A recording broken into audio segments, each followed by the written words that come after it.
being passed up for a position that I knew I was capable of, and they would let me fill in to do the position, but when the position became open and I applied for it, they always would pass me by.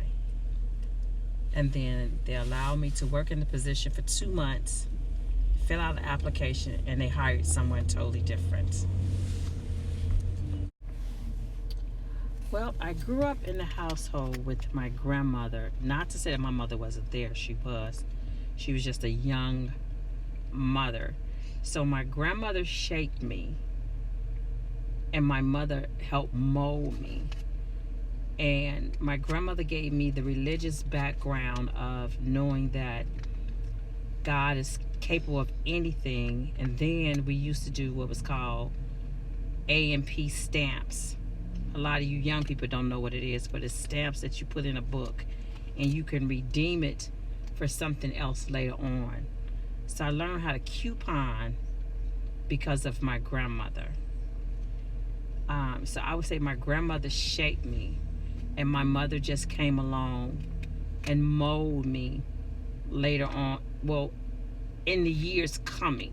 So I had 2 strong black women that I admired, that raised me.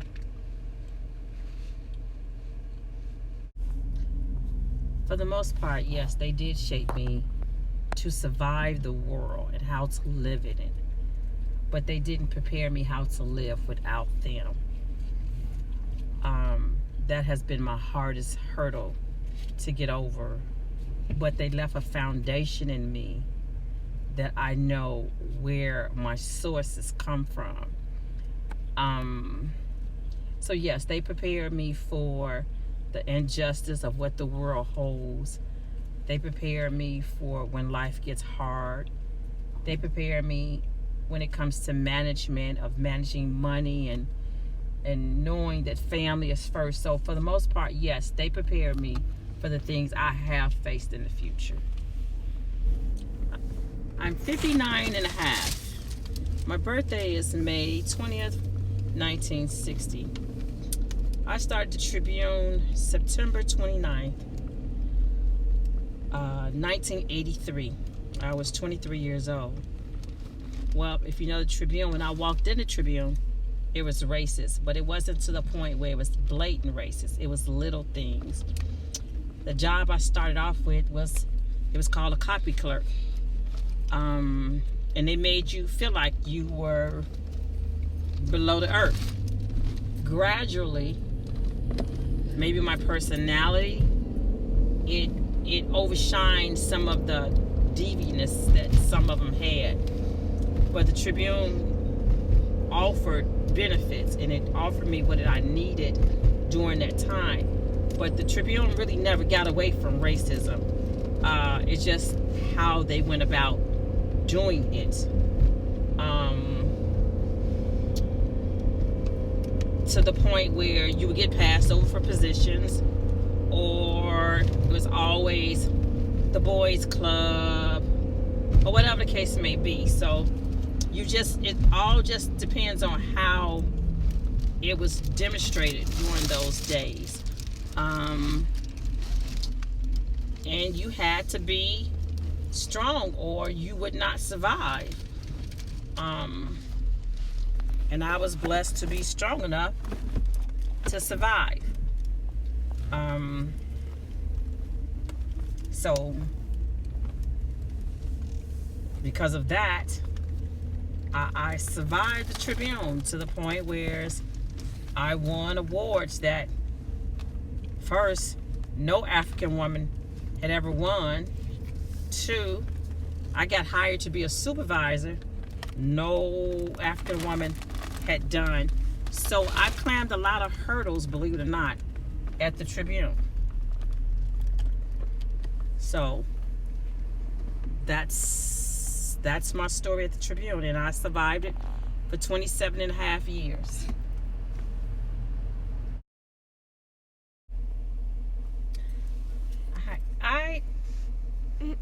My intentions when I came to the Tribune was not to stay. It was to go and stayed for maybe about a year, save up some money, and go back to Eastern, where I had originally come from, for school. But Tribune offered benefits. They offered insurance, they offered 401k. And the more I stayed, some of the newsroom people, we became family. And it became easier to stay. My boss wasn't that bad. He had his ways, but it wasn't vicious. So the benefits is what made me stay. Um, yes, I was a minority, but there were other minorities there also. But you could always, with the Tribune, you can always count the minorities when it came to us. But like I said, the Tribune wasn't blatantly racist. It's just some of the things they did. Like when I first came to Tribune, my boss' first words with me is, it's not what you know, it's who you know. And because your father knew this person, that's why you got the job. I thought that was something to say to me, but if that's how he felt, I needed to show him I could do the job just as much as the next person. So the Tribune offered me things that I saw in the future. And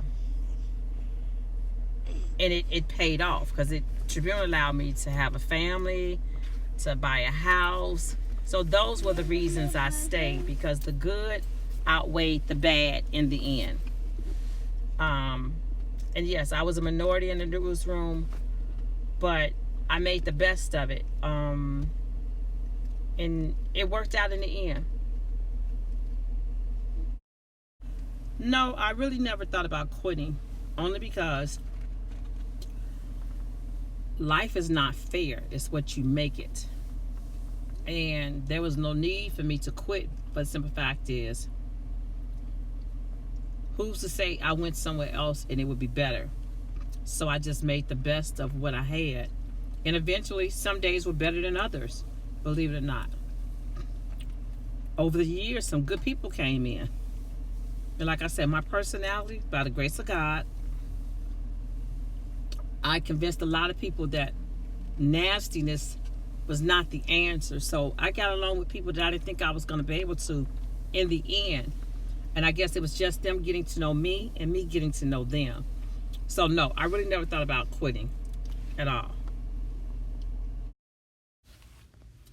To be honest with you, no, I would not take the decision of not working at the Tribune. The Tribune taught me a lot of things in life about what happens in the world,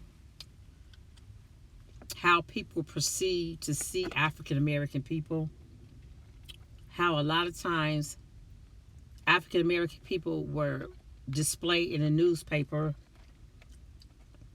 and not in a good manner. I found out how the newspaper would search out bad stories when it came to African American people. So no, I wouldn't change it, because it taught me something. That the media has power in how people are displayed as human beings. And I think the Tribune, because they were racist, they displayed African American people in not a good light. I remember one editor one day, something happened, somebody got killed, and he used the phrase, "those people," which is racist.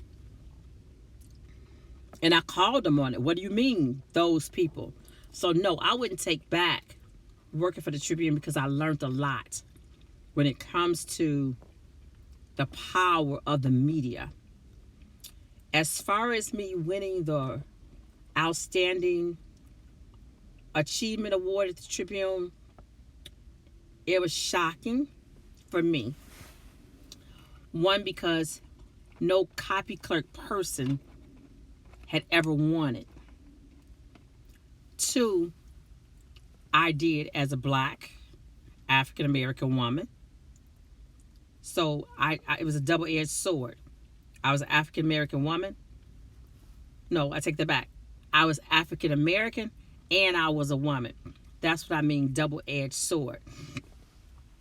And plus, I had become a supervisor of the copy clerks. Remember, when I first came there, I was just a clerk. And again, yes, the clerk's job made you feel less than because people would yell copy, and that meant come get the copy from them. So, but after a while, when you think of it as a means to an end, it's all worth it. So I wouldn't take back my time from the Tribune at all. And when I won that award, I felt like the Tribune is starting to move forward, and they're acknowledging people that do less than a job than them. Because if we all don't work together, nothing gets accomplished. And I think they started to realize that. So I'm happy with the time I spent at the Tribune. I have no regrets.